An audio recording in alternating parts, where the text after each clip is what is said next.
Charles! So today mga kabeshi, I am super excited because I'm gonna share with you what I got from an Asian store here in USA. Excited na ba kayo? Super excited na rin ako. So, let's go! Alam niyo naman na talagang super namimiss ko na ang Pilipinas para maibsan yung ating pagkamiss sa ating inang bayan. Pumunta kami ng aking asawa sa Asian store. Kasi every time na papasok or mamimili kami sa Asian store, feeling ko is nasa Pilipinas ako. Ganun mga kababayan. Kayo rin ba mga kababayan ko dito sa Amerika? Simba tayo ng feeling? Char. So anyway, look what I found mga kabeshi. Tara! So ito yung aking unang ipapakita sa inyo para mailagay na natin sa ref. So ito ay frozen bangos by Boneless Milkfish Marinated. Ganun! So ayan, excited na akong iprito ito mga kabeshi kasi super namimiss ko na ito. Lagi akong nag-uulam dito sa Pilipinas. Yes. So, my goodness. Magkano nga ba ito? Nasaan ba yung resibo? Titignan ko kung magkano itong boneless bangus natin. Yung ating first item. Tapos, ipa-flash ko na lang sa screen kung magkano sa peso para naman makarelate tayo kung magkano nga ba ito sa peso. So, yung boneless milkfish nila is nasa $9.99 mga kabeshi. O, diba? So, magkano na ba yung bangus diyan sa atin? Yung ganitong kalaki. Ayan o, marinated na siya, boneless siya. Tapos, ilang pound ba ito? Alam niyo ba, nakalagay na rin dito yung procedure kung paano nila to minarinate. O diba? Tapos meron pa dito nakalagay na suggested cooking instructions. O diba? Pwede siyang grill, bake, fry, broil, gano'n. O diba? Kumpleto na. Ay, 17 grams. So, ayan. Hindi ko alam kung ilang pound yun. So, mga kabeshi, ilan ba yung ganitong kalaking bangus dyan na boneless? Please comment down below para naman malaman ko. Ganon. So anyway, ilalagay ko muna ito sa ref. Yung pangalawang item natin mga kabeshi, talong. This is talong or Chinese eggplant. 3 piraso siya. Ang balak kong gagawin dito is torta or pritong talong. Ganon. Namimiss ko lang kasi ang talong. Ikaw, namimiss mo na rin ba ang talong? Anyway, magkano ba yung talong nila dito? Okay, so ito ay $1.88. Ganon. So next, ito, garlic. Bawang para sa mga suwang char. So, nakita ko tong garlic nila doon and super ganda niya. Tapos, feeling ko mas mura doon kasi hindi ko alam, hindi ko na matandaan kung magkano sa public store or sa Kroger's or sa Walmart. Basta feeling ko mas mura. Nung nakita ko yung price niya doon, super fresh niya mga kabeshi. Kaya bumili na rin ako. Ito ay 5 piraso. Check natin kung magkano yung ating bawang. OMG, imagine, ito ay $1.99. So, almost ano na rin, $2. And look at that. 5 pieces na siya. Murang-mura na ito mga kabeshi. So, kaya, yun, bumili na rin ako. And then next, ang ating third item. Ayan, naubusan na ako ng suka. And mas gusto ko ang suka ng Pilipinas. Kaya, dato puti. Baka naman, dato puti. Magkano na ba yung suka? At magkano na pala yung 1 kilong bawang dyan? Comment down below mga kabeshi kung magkano yung mga bilihin dyan sa Pilipinas. Kasi namimiss ko nang mamalingki sa Pilipinas. As in. Tapos, magkano ba yung suka nila? Dato puti, vinegar nila is $3.99 siya. Ayan. Ganito siya kalaki. So, magkano na ba yung ating ganitong kalaking dato puti dyan? Comment nyo dyan sa below. Mga kabeshi, and ito, yung ating bagoong. So, ito, napilitan lang ako na bilhin ito kasi hindi natin ito product. Anyway, the reason why nagpunta kami ng Asian store dahil talagang namimiss ko na ang bagoong. Every month ata, pumupunta kami sa Asian store para i-check itong bagoong kung meron ng bagoong Pangasinan or Pilipinas dito sa United States of America.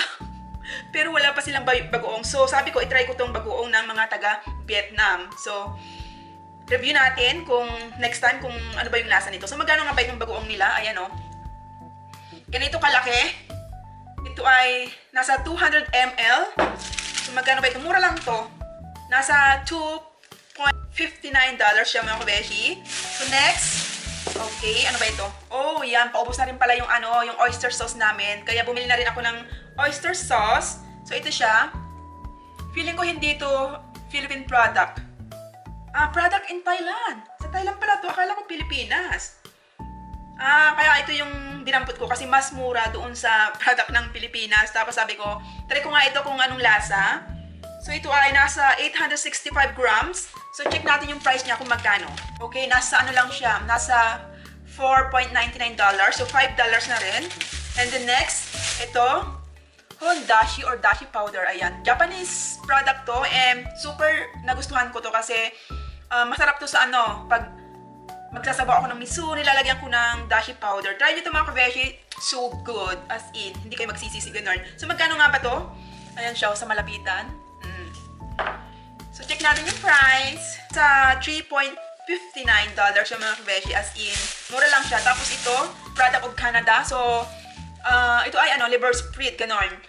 Meron naman ako nakitang liver spread doon. Argentina yung brand niya. Kaya lang, nalalakihan ako. Tapos every time kasi na yun yung binibili ko is nasasayangan ako sa tira. Kasi kapag nagluluto ako ng caldereta is nasasayang lang siya. So, sabi ko, I hope mayroon silang ganitong size. Perfect size na isang lutuan lang talaga. Tapos, ayun, ito na yung binili ko. And then, ang gusto kong liver spread sa Pilipinas, yung brand niya is Rino. As in, masarap yun ipalaman sa tinapay, sa pandesal, ganun. So, ito ay, magkano nga ba ito? Magkano nga ba ito? Sa $2.99 siya, mga kabeshi. Ayan. It's na plastic bag. Ayan. Charan! So, ayan. Meron na silang, sa wakas, meron na silang Mang Tomas. Super tagal ko na itong naghahanap, pero lagi silang wala. And ngayon, nakabili tayo ng Mang Tomas. Masarap to sa lechon kawali or kapag maglilechon paksiw ka ng manok, gano'n, lagyan mo to. Super sarap. So, magkano nga ba ito? Check natin yung price. Ito, Mang Tomas, nasa $4.99 siya. Ganyan siya kalaki. Ito ay 550 grams. So, magkano ba yung ganitong kalaking Mang Tomas dyan, mga kabeshi? Comment nyo naman para malaman ko, okay? And then, next, ito, Rice is Life. Ayan. So, sabi ng pogi kong asawa, i-try daw namin to. Kasi gusto niya yung bigas na medyo malagkit-lagkit, gano'n. So, magkano ba yung bigas nila? Ito ay 2.27 kilogram. Product ito ng USA. Tapos, nakita lang namin doon. So, sabi namin, try natin yan. Nasa ano siya? $9.99. O, di ba magkano yun sa peso? Mahal ba to? Higit 2 kilo lang. I-comment nyo kung magkano yung bigas nyo sa atin. Tapos ito, bumili din kami ng organic coconut water. Kasi nilalagay namin to sa smoothie. And this is organic. So, bumili kami ng isa kasi ang coconut water sa American store, medyo mahal siya. So, ito ay nasa ano lang, $3.99. O, diba? Mas mura sa Asian store yung kanilang coconut water, tapos organic pa. Kasi, mostly sa American store, nasa $4.99, $4.79, gano'n. So, medyo mahal siya.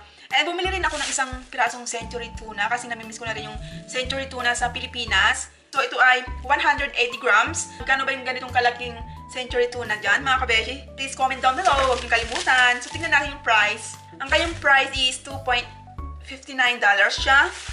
Alright. So, bumili rin pala ako ng Inuki mushroom. Yan siya. Magkano nga ba ito? Okay, $1.99 siya, mga kabeshi. And then we have instant miso. Ayan, paborito ko ito, mga kabeshi. Diba, bongga? So, magkano ba ito? Ayan siya. Ayan. Okay, nasa $3.99 tapos 12 pieces na siya. And then next, ito yung next item natin. Bumili rin ako ng 2 pirasong mamasitas na pang kare-kare kasi try kong magluto ng kare-kare. Never pa akong nagluto ng kare-kare. Kayo ba, mga kabeshi? Nakapagluto na ba kayo ng kare-kare? Magkano na ba ito sa Pilipinas? So, ayan po ay $1.39 siya. Isang piraso. And then, bili rin ako ng tamarind soup or sinigang na sampalok. Parang feeling ko wala na yung sinigang mix natin. Ayan siya. Isang piraso lang naman. So, magkano ba yan? Sinigang mix. Nasa ano lang siya? Wala pa sa $1. 0.99 siya. 0.99 cents. Ganon. And then next, ito, bumili rin po ako ng nori. Ayan. Paborito ko to. Gusto ko to. Magkano ba yung nori nila? Where are you, nori? Ito. $6.99 siya. Ayan. And then next natin, sliced beef. So, this is 7.14.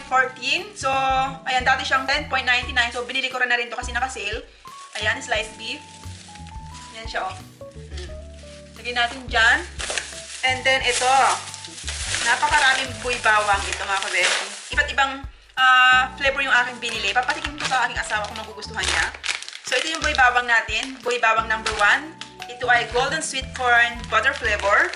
Boy bawang number 2. Ito naman ay chicha corn, tapos garlic flavor siya. And then, next, boy bawang number 3. Ito ay lechon manok flavor. Ayan. Tapos ito naman, garlic flavor siya.